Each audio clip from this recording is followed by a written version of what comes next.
So this is the skeleton card from the Halloween Oracle, and it stands for strength. The other card I'll be doing in this one is Skull of Darkness, which is blind spots.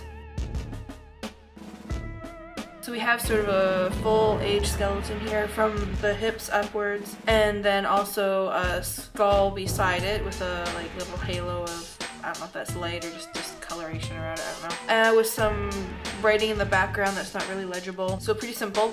So skeletons sort of obviously like death, they're like the remains, maybe even history. A skull similar to the skeleton is death, but also it's the head part, so there's thinking and intelligence and all that included in it as well, I think. It sort of reminds me of an old doctor's or medical student's notebook, the anatomy of everything. Sort of making me think something along the lines of your strength is your ability to endure or last in time, or it might be time for you to get a checkup. Or maybe you need to be more detached from your decisions. What can you learn about yourself?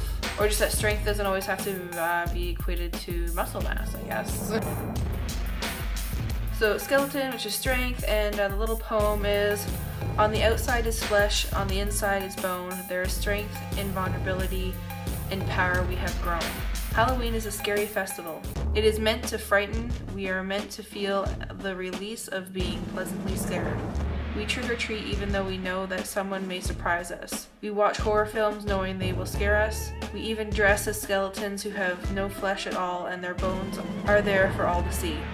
In short, we show our vulnerability on Halloween and our strength in facing our fears too. There is incredible strength in showing vulnerability. It can often be the bravest course of action and the most frightening.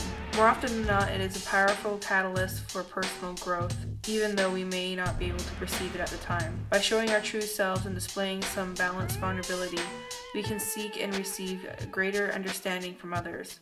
By admitting that we are wrong, or that we don't have the solution when we're expected to, we leave more room to turn things around faster. By asking for help and support rather than acting as a martyr and feeling resentful shows strength and wisdom, not weakness. Should the skeleton card bring itself to your attention, dare to show strength and vulnerability if that's what you really feel.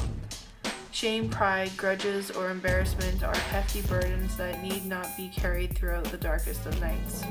So I like that idea of being vulnerable is being strong, and that we test ourselves with Halloween in different ways. I think that was kind of cute. A different take on Halloween, I guess. And that we don't always have to be right or have the solution to things. We can work that out as we go. So I think that's kind of interesting.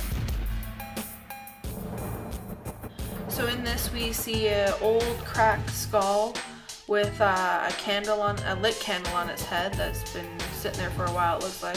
And then it's pretty simple. It's just a dark card with a little bit of light from the candle shining around it. So again, skulls, death, they're the head part of it, so there's thought and knowledge and stuff like that. Maybe even identity, all the stuff that goes on in your head.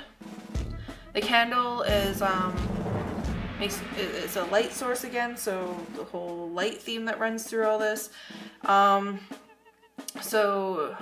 Knowledge and enlightenment, maybe an idea. This candle on top of the skull, it's kind of making me think of the old cartoon things where they get an idea and they have a light bulb above the head. That's kind of what it's making me think of right now.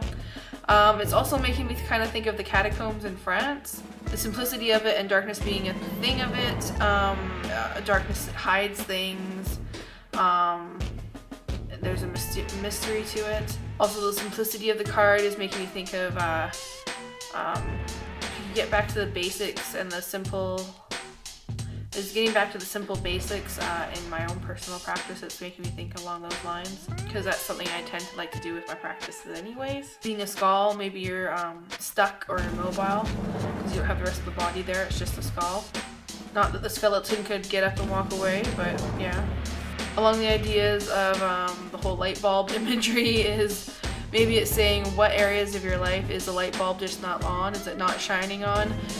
Maybe you need to illuminate those. What mysteries do you still have yet to explore of yourself and your own mind? What is primarily on your mind lately? Any new ideas or thought processes? So let's see what the book has to say. So Skull of Darkness, which is stands for blind spot, and the little poem is, "We may not wish to delve there, the shadows, the darkness, the unknown. Yet when we search, we reveal, and our power it has grown." The beautiful and mysterious skull of darkness encourages us to look to the part of ourselves that normally remains hidden or as unseen as possible. We may not appreciate or like certain aspects of ourselves, and yet sometimes our greatest treasures lie within these areas. How many times have you heard of famous artists or people extremely successful in their fields being bullied for being so different? Yet it is their very difference from others that make them so powerful. Additionally, all of us at some stage in our life have certain blind spots that may cause us grief and trouble. Although we cannot see the issues clearly, it is the repeated patterns of pain that may alert us to them. Symptoms, if you will. For example, the same things keep happening over and over again.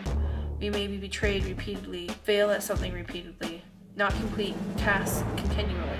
Peace and pattern breaking can be achieved by doing the work and uncovering our blind spots, or even consulting trusted close friends or professionals to assist us to see what we cannot. So this is kind of interesting, and basically I think it's talking about shadow work here, which I totally agree is a very powerful tool.